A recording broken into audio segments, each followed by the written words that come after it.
बातें जो सबसे ज़्यादा कही जाती हैं वो दरअसल कहने वालों की नहीं बस खामोशी की तर्जुमानी होती हैं। कहते हैं कमर में सुकून की नींद आती है।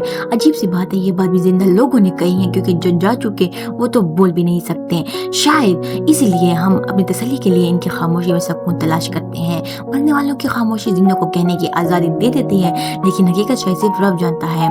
और ये दुनिया ये हमेशा से एक अजब खेल खेल रही है, जहाँ जो लोग आपकी बराबरी करना चाहते हैं लेकिन कर नहीं पाते, वो आहिस्ता आहिस्ता आपसे जलने लगते हैं। क्योंकि यहाँ जहाँ सलाहियत कम हो वहाँ नफरत ज्यादा बोलती है, और जब दिल कमजोर तो दूसरों की रोशनी आंखों में चुभने लगती है। तो याद रखो, खामोशी भी एक जवाब होती है, और बुलंदी की फितरत है तन्हा रहना।